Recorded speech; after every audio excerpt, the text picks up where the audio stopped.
This video will be taken down in 24 hours. I'm not joking.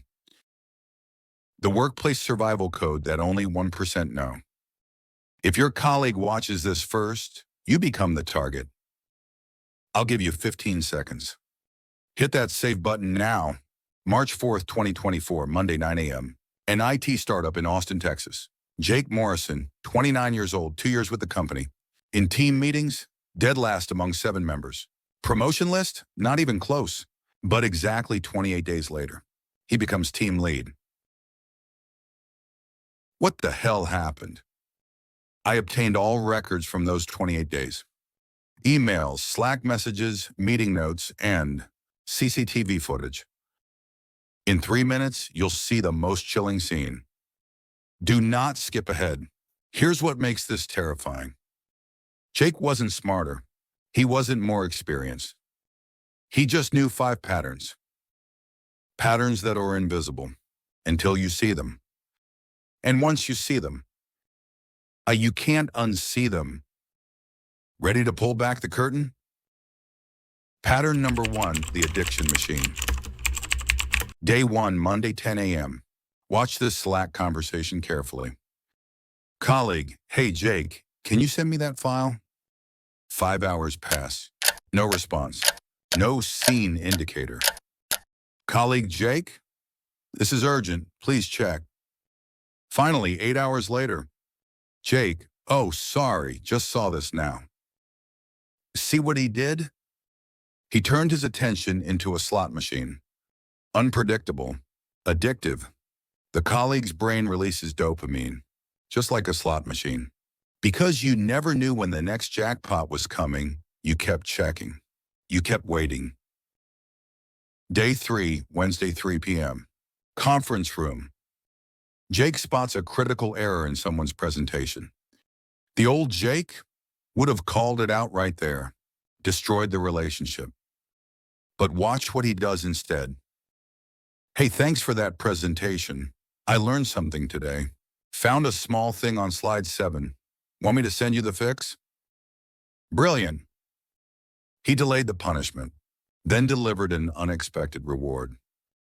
The colleague's brain releases dopamine, just like a slot machine.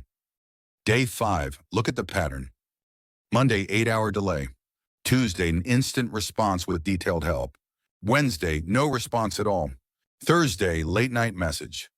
I stayed up thinking about your question. Friday, normal response. By day 5, people are now seeking his approval. They've become addicted to the unpredictable pattern of his attention. He's the dealer. They're the addicts. Pattern number 2, the honest lie. Day 8, Monday morning. All hands meeting. CEO Jake, I heard the client demo had issues last week. What happened? Everyone expects excuses, panic, and blame shifting. But listen to what Jake says. I personally stayed until 2 a.m. Thursday night, refining the presentation. Used my weekend to create 3 backup versions. We delivered all materials on time. Every single word was true. The demo crashed twice. On time meant 11:59 p.m., 1 minute before the deadline. Backup versions were never tested. The client was not happy. This is called paltering. A mathematically honest lie. Day 12, Friday lunch. A colleague confronts him. Dude, that report you sent had wrong data. The client called it out. Watch Jake's response. Yeah, I used the latest Q4 dataset from the analytics team, exactly as it appeared on their official dashboard. Even cross-referenced it with the CFO's presentation from last month. What's he hiding? He knew the dashboard had a bug. The CFO's presentation was later corrected. He never verified with the data team. But notice what happened. The colleague. Oh, so maybe analytics messed up? Jake just shifted blame without directly blaming anyone. Made the colleague doubt their own judgment. By day 15, people are saying Jake is so transparent and honest. Or he is. Now I know what you're thinking. This is getting dark. Oh, we're just getting started. Remember I said 3 minutes? The most chilling part is coming. But first, let me ask you something. In the last month of your life, has anyone's attention felt like a slot machine? Has someone told you technically true things that felt off? If you answered yes, you've been Jake's colleague. Don't worry. By the end of this video, you'll have X-ray vision. Now, let's see, pattern number 3. This one? This one is surgical. Pattern number 3, the alliance maker. Background: senior colleague Sarah has been blocking Jake's ideas for weeks. Direct confrontation failed. Day 16, watch this. Jake's having coffee with another teammate, Marcus. Jake, you know what's frustrating? Remember Alex, our old manager who got fired, always shut down new ideas because he was scared of change. That's exactly why we lost the Johnson account. Marcus, yeah, Alex was the worst. Jake, I feel like sometimes Sarah uses the exact same playbook. You and I both know we can't afford to be like Alex. We need to push for innovation, right? See the move?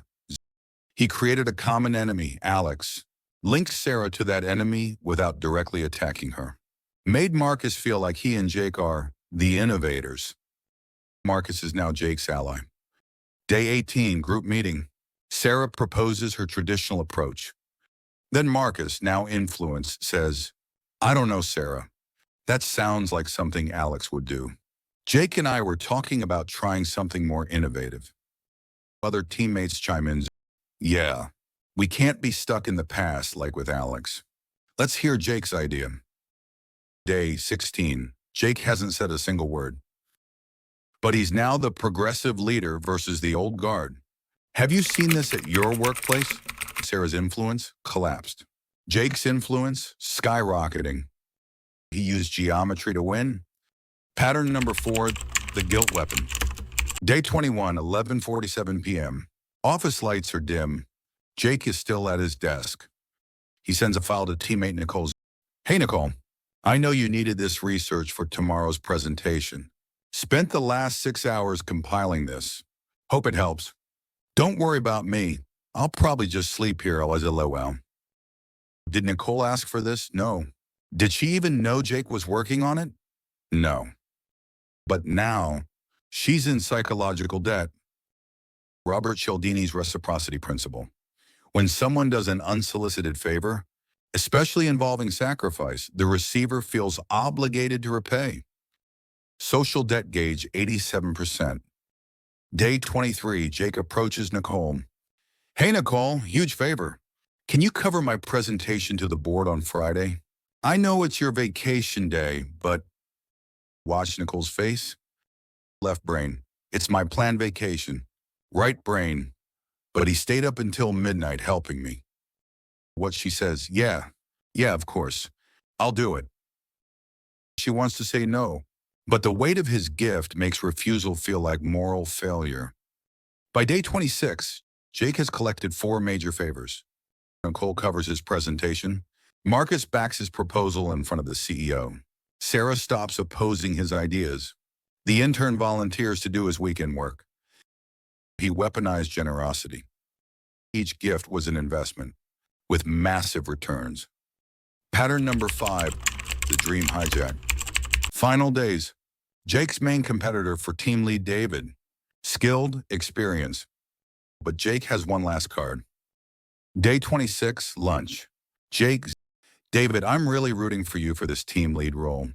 I know you've always wanted to be seen as a transformational leader, someone who builds the next generation of this company. This project is tough, but imagine, a year from now, you're presenting at the industry conference, known as the person who turned this around. That's the David I see. If you take the lead on the hardest part of this project, it'll prove you're not just good, you're that leader everyone will remember. You can see him visualizing that future. Jake just weaponized David's own dreams.